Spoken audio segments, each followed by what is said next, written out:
like to be quick because I think this is all about the leaders. It's all about the coaches who all stepped up in a big way. Can't say enough about the leaders this week and watching the leadership and watching the way these guys played. Couldn't be any prouder and happier for them.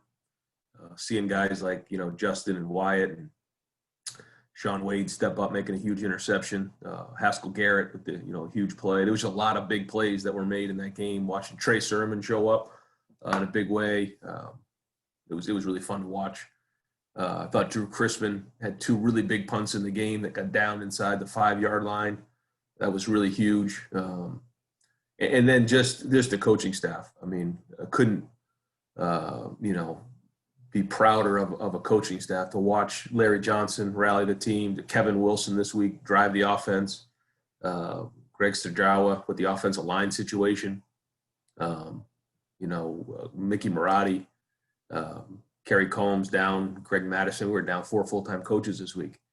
Ryan Stamper. So many people had to step up this week on the team and the staff and the coaches, and it's all about them today. And what a great statement about who we are as a culture, as our program. And again, just hats off to everybody there and just proud. I mean, that was not easy to watch, but I was really proud to see it. And it was great to see our guys pull away at the end.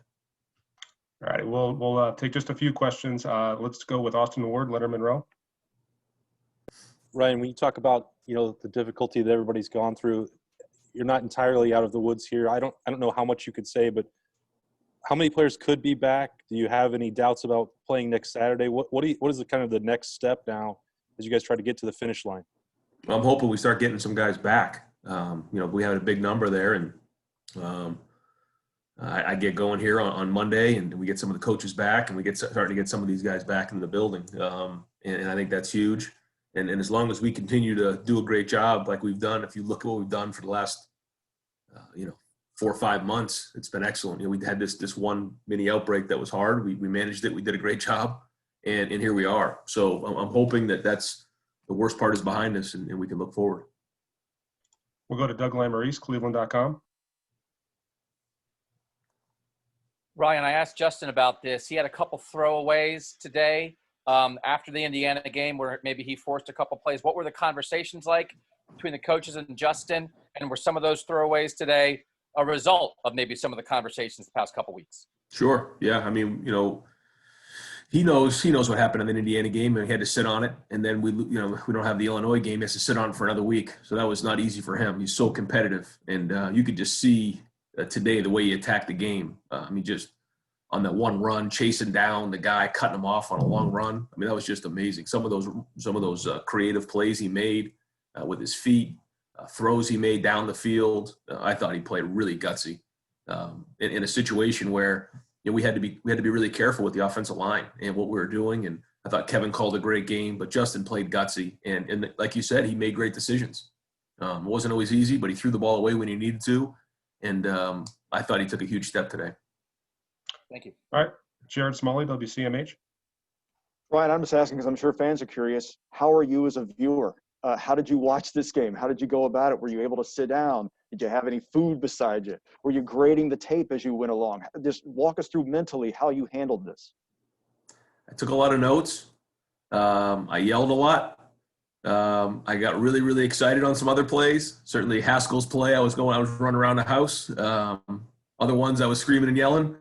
It was just, it was not easy. This was, again, it's all about the team, but it was a difficult day. All righty. We'll go to Nathan Baird, Cleveland.com. Hey, Ryan, from a staff standpoint, having so many guys who can't be there present, what did you reach back to sort of set the foundation for what you've done over the past week and a half as far as game planning? How did you guys, layer that together? Yeah, we just did a lot of these Zooms right here, just like we're doing right here. This is how we met all week. We met on special teams this week. All of our position meetings were like this. So that part was good, and thank God for technology because, the coaches were able to be a part of all of those conversations, even to leading up to this morning, team meal. And so thank God for technology because that's how we did it. But so many coaches stepped up in a big way. It's one thing to be in meetings. It's another thing to put it on the field and go through practice and then motivate them to play. And I think you saw a team that was, had great energy, and that's what I saw. I saw a team that had great energy, great toughness, just enjoyed being out there, playing with each other. And so I actually saw some smiles there in the fourth quarter, which was awesome to see. All right, we'll go Bill Rabinowitz, Columbus Dispatch.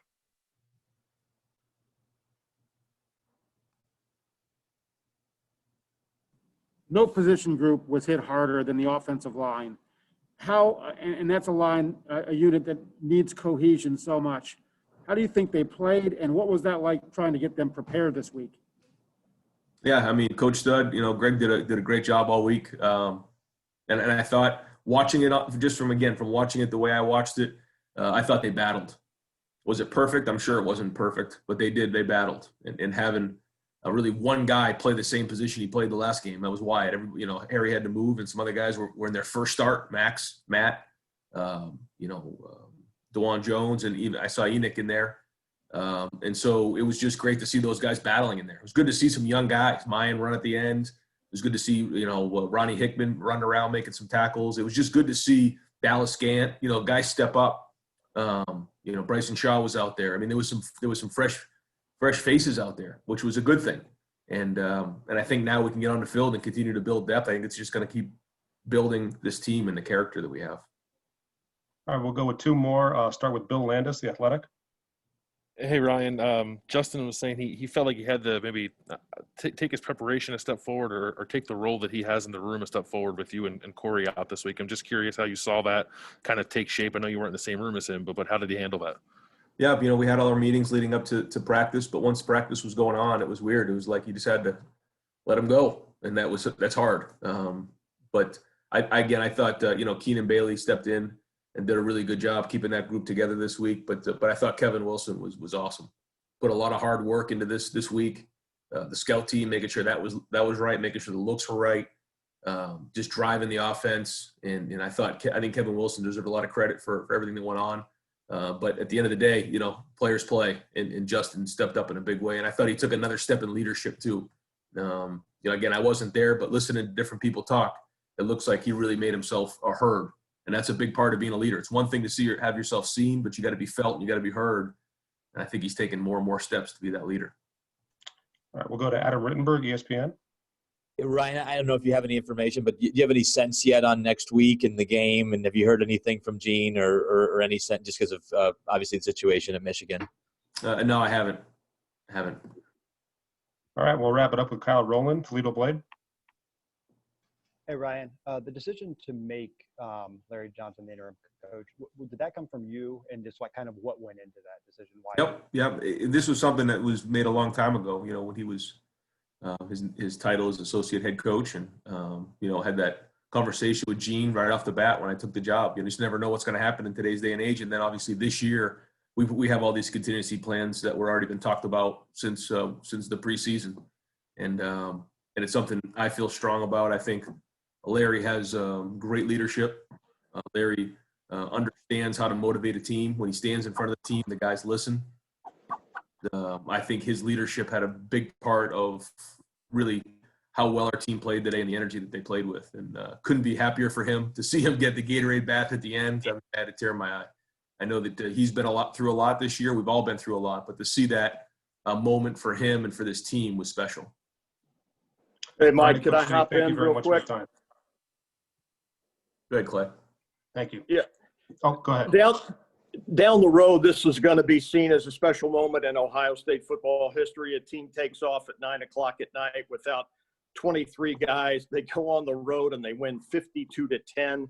I know you have a lot of pride in what happened today.